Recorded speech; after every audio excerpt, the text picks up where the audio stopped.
tipers semuanya, kembali lagi dengan mata kuliah pengembangan media presentasi.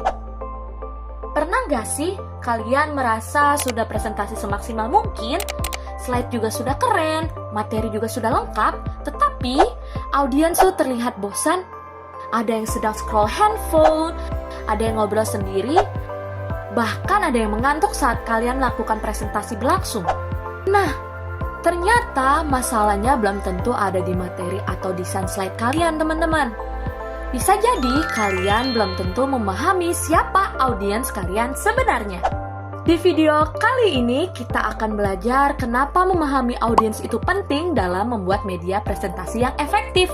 Jadi, kalian simak sampai akhir ya teman-teman. Sebelum masuk ke dalam materi, diharapkan tipers mampu menguraikan tahap perencanaan karakteristik audiens dalam pembuatan media presentasi berdasarkan teori dari Pitt and Wilson.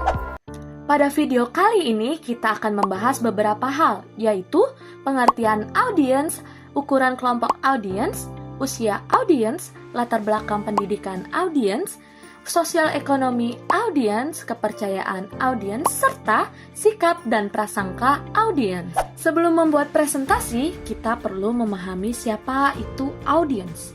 Audiens adalah individu atau kelompok yang menjadi sasaran utama dalam sebuah presentasi. Dalam proses komunikasi, audiens berperan sebagai penerima pesan dari seorang penyaji. Artinya, keberhasilan presentasi bukan hanya ditentukan oleh bagus tidaknya sebuah materi, tetapi juga dari bagaimana penyaji menyesuaikan penyampaiannya dengan kondisi si audiens. Karena itu, memahami audiens menjadi bagian penting dalam tahap perencanaan presentasi. Karakteristik pertama adalah ukuran kelompok audiens. Jumlah audiens akan memengaruhi cara kita menyampaikan materi. Jika pada kelompok kecil, presentasi bisa dibuat lebih interaktif, misalnya dengan diskusi atau tanya jawab secara langsung. Namun, jika pada kelompok besar, penyampaian harus lebih struktur dan biasanya membutuhkan bantuan media seperti slide presentasi agar semua audiens dapat mengikuti materi dengan jelas. Karakteristik berikutnya adalah usia audiens.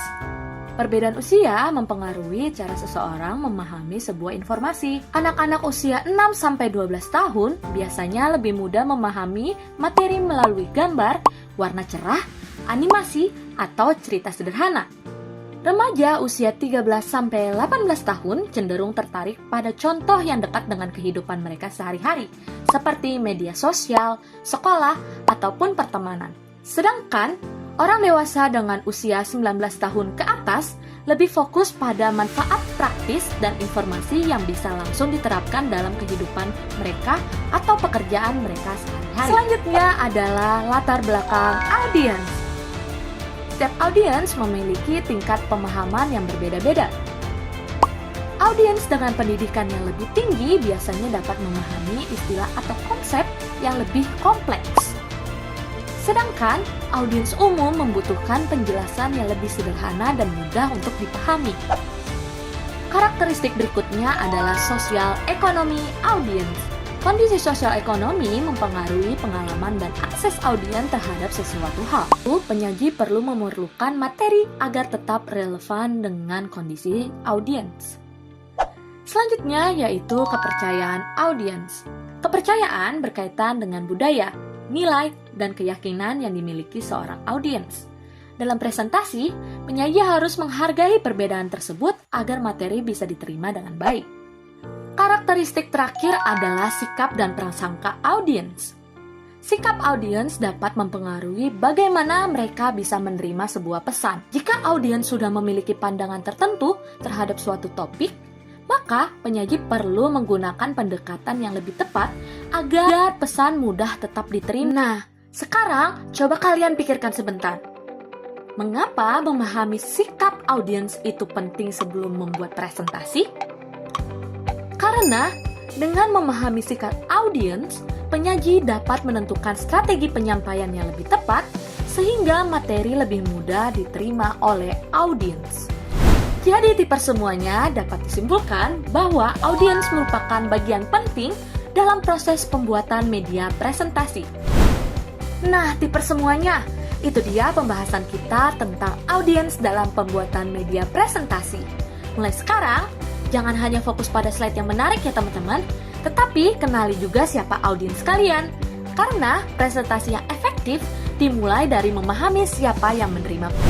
Oke tipers semuanya, sekian dari pemaparan materi audiens pada mata kuliah pengembangan media presentasi hari ini.